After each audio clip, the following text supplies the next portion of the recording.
dans ce deuxième chapitre de ce cours sur le plagiat. Donc je vais vous parler maintenant des bonnes pratiques. Après avoir étudié un peu qu'est-ce que c'est que le plagiat, d'où ça vient, pourquoi on plagie, la question finalement c'est de savoir comment est-ce qu'on fait pour se placer en situation de faire du bon travail. Première chose, quand vous avez une information, cette information elle provient toujours de quelque part, elle a toujours une origine. Et donc par exemple, si vous mettez des informations sur le chiffre d'affaires de Renault, eh bien ce chiffre d'affaires, c'est pas vous qui l'avez inventé, vous l'avez tiré de quelque part. Alors qu'est-ce qu'on fait dans ce cas-là? Eh bien on utilise un système que vous voyez ici, qui s'appelle le renvoi. Et donc vous faites un renvoi et en bas de la page, vous écrivez votre source. Donc là, il s'agit d'une information très simple, le chiffre d'affaires d'une entreprise. Le chiffre d'affaires d'une entreprise, il se trouve dans la comptabilité de celle-ci, tout simplement. Alors bien sûr, on peut aussi plagier des choses plus sophistiquées qu'un simple chiffre. On peut plagier, par exemple, un graphique. Et donc, là, par exemple, vous avez un graphique sur les dépenses pour les blessés de guerre. Alors, l'idée, c'est que quand vous faites des recherches, quand vous circulez sur Internet, vous allez trouver des informations. Ces informations, vous allez les accumuler en général dans un fichier, ou vous les gardez au fur et à mesure. Alors un conseil, quand vous trouvez une information et que vous la stockez, il faut non seulement stocker l'information elle-même, mais il faut garder une trace de sa source. Donc ça, c'est très important. C'est ici, quand vous gardez par exemple une image, il faut toujours noter dans un coin d'où elle vient. Donc prenez l'habitude, quand vous stockez des informations, à chaque fois de garder leur source. Sinon le problème c'est qu'ensuite quand vous allez rédiger votre rapport, vous aurez, et que vous voudrez citer votre source, vous n'arriverez plus à la retrouver.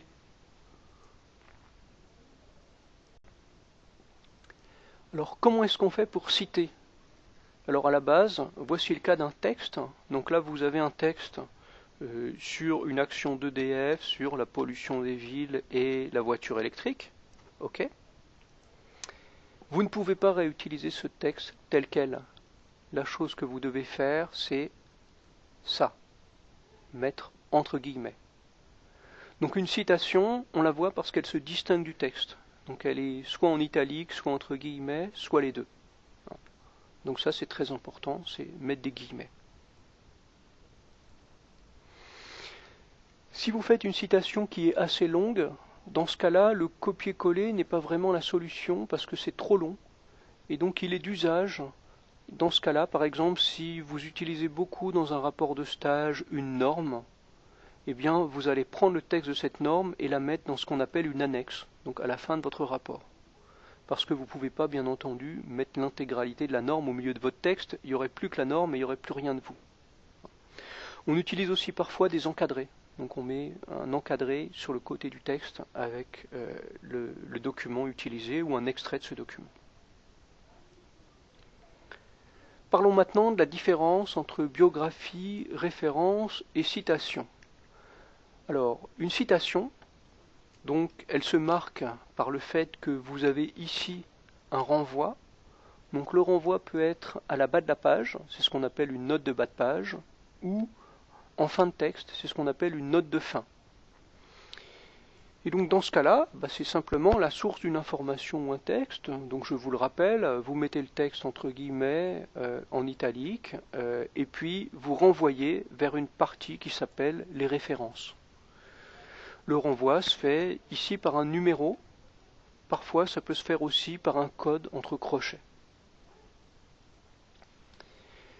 Qu'est-ce que c'est que les références? Eh bien les références, c'est une partie à la fin de votre papier de recherche ou de votre mémoire où vous listez toutes les citations. Et donc en fait, vous allez mettre par exemple petit 1, et donc reprendre ce petit 1, et puis mettre exactement ce qui vous permet de retrouver la source. Donc je reviendrai sur le format de citation. C'est une chose particulièrement importante, parce que si vous faites mal votre citation, on ne peut pas retrouver la source. Donc vous allez mettre, par exemple, le nom de l'auteur, la date, le titre, le nom de la revue, le numéro de la revue, la page, etc. Et dans le cas d'une citation que vous reprenez sur Internet, vous allez devoir mettre l'URL, donc l'adresse Internet où vous avez trouvé le texte. Et un problème que vous avez, c'est comme les textes sur Internet changent souvent, il est souvent très utile de préciser à quelle date vous avez consulté le site web. Donc il y a des formats normalisés de citations qui existent. Donc quand vous publiez par exemple dans un colloque, on vous impose un format de citation que vous devez reprendre tel quel. Maintenant la question de la bibliographie. Alors une référence, c'est quand vous citez un texte ou un auteur précisément. Une bibliographie, c'est différent, c'est la liste des ouvrages que vous avez lus. Le format est également normalisé, mais à la différence des références, c'est pas aussi précis. C'est-à-dire une référence, par exemple, vous dites voilà, je recopie le texte qui a été donné verbatim à telle page de tel rapport. La bibliographie, c'est dire par exemple, pour me former, j'ai lu le manuel de recherche en sciences sociales. Mais c'est sans citer des parties précises.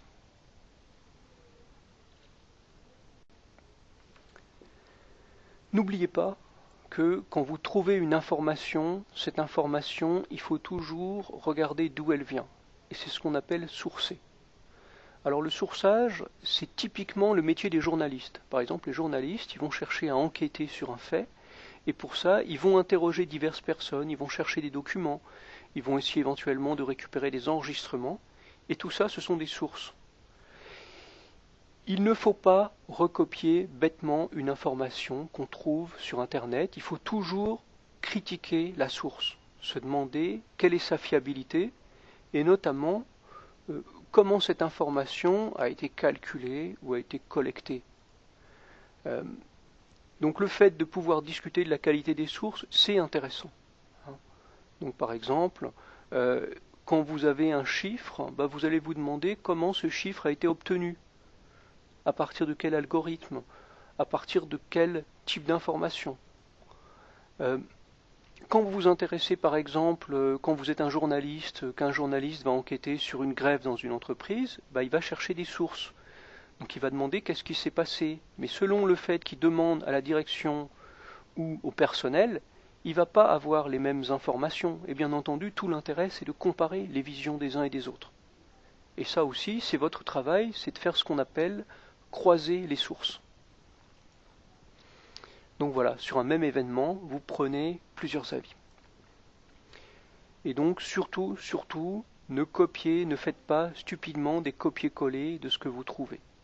Toute information a une source et elle n'est jamais totalement fiable. Donc le but du jeu, bien sûr, c'est de comparer les sources et de vous apercevoir que ces sources, elles donnent des versions différentes.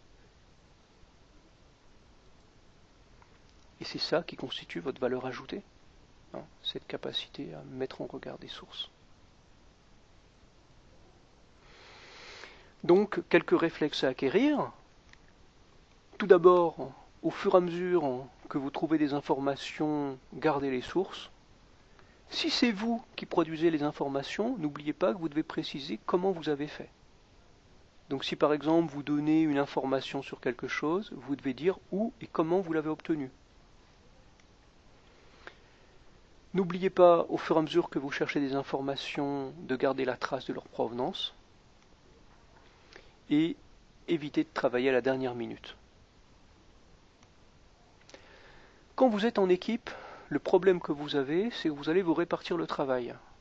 Et le risque, bien sûr, c'est qu'un des membres de l'équipe travaille à la dernière minute. Et dans ce cas-là, le problème que vous avez, c'est que vous allez rendre un travail qui est plagié. C'est pas de votre faute, mais dans la mesure où la note est collective, eh bien, vous êtes collectivement responsable. Donc attention à vous associer avec des personnes fiables. Et si jamais vous avez un doute sur ce qui se passe sur un travail qui est rendu à votre nom, il ne faut pas laisser passer, parce que là, vous courez un risque personnel très important. Dans le dernier chapitre, je vous parlerai du cas spécifique de Wikipédia et puis aussi de ce que vous pouvez faire sur le travail que vous produisez. Donc sous quel type de licence vous pouvez le mettre.